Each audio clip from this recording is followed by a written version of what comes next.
Hello, lovely people. Welcome to Basement Banter. I'm your host, Lauren Sharpenstein. Welcome.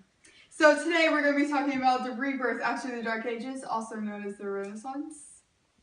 Miss Sharpenstein, weren't there famous painters named after the Ninja Turtles? No. Okay, but anyway, so the turtles were named after the artist. So Leonardo da Vinci was famous for his famous painting, you know, the Mona Lisa. Michelangelo, who is the artist who is responsible for the famous painting on the Sistine Chapel ceiling, and Donatello, who is a famous Renaissance sculptor that made the statue of Saint Mark. Raphael Sanzio, who painted the very famous High Renaissance. Also, the Renaissance got away from a very bad time. Miss Sharpenstein, don't you mean your last boyfriend? No! I meant the bubonic plague that took 2/3 of the lives of the entirety of Europe!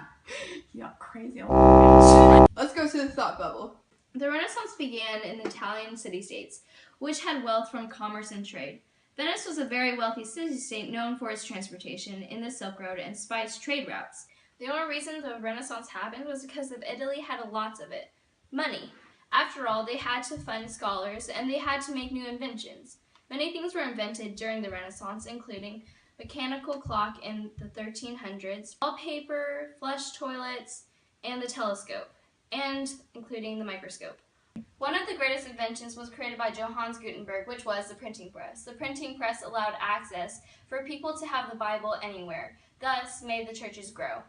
It was also a time for great artistry, including the Last Supper, the Sistine Chapel, and the Statue of David, and many more. It was also a major time for science. Copernicus discovered that the sun was the center of the solar system, instead of the earth being in the middle, which was believed by Ptolemy. Okay, so the Black Death was another name for the bubonic plague. It was caused by a disease called Yersinia pestis that circulates among wild rodents, which the wild rodents would get on the ships, which would bite people, which would cause the spread of the Black Plague because it would spread through the air, and it would spread like people by touching each other or like through their blood, which caused 20 to 50 million people to die. So basically, like most of Europe. Let's go to the open letter. An open letter to the Renaissance, but first, let's open the secret compartment. To the toilet paper, because flushing toilets were invented.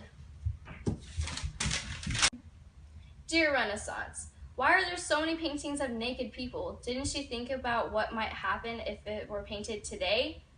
It's just sad.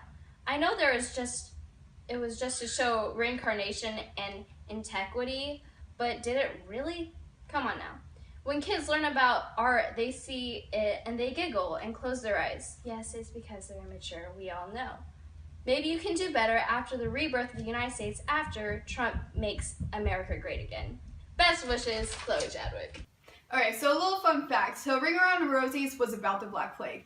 So like the first line, Ring Around the Rosies, was about the sick people. Whenever they got sick, they got red rings around their eyes. And then Pocketful of Posies, they would use the posies to mask the smell of the dead people. And then Ashes is when they burn all the dead people. And then We All Fall Down, which also stands for how many people died. Like the majority of the population died during. An important part of the Renaissance was Dante's Divine Comedy, in which Dante creates a fictional character of himself that goes to three places: Dante's Inferno, which is hell, Dante's Purgatory, which is the in-between, and Dante's Paradiso, which is paradise.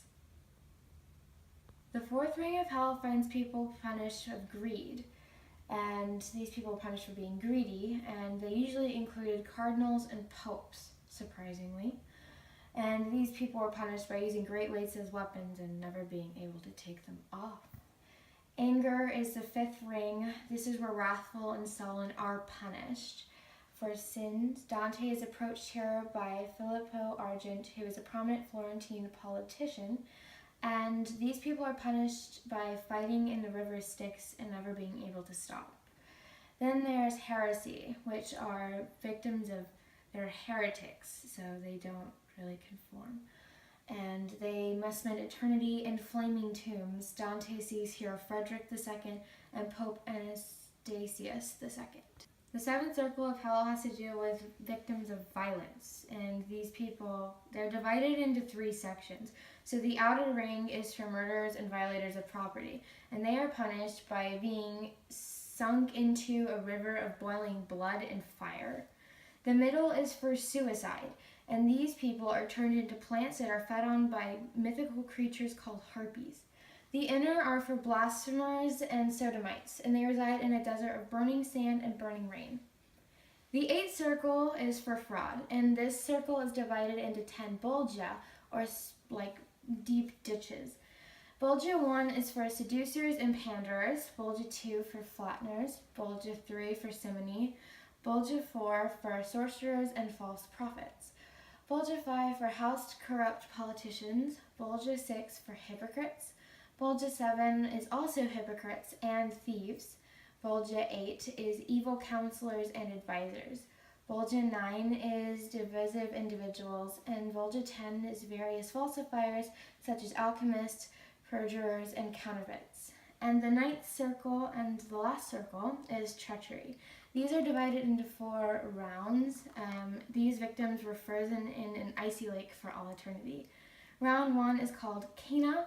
Round 2 is called Antenora. Round 3 is called Ptolemies, and round 4 is called Giudecca.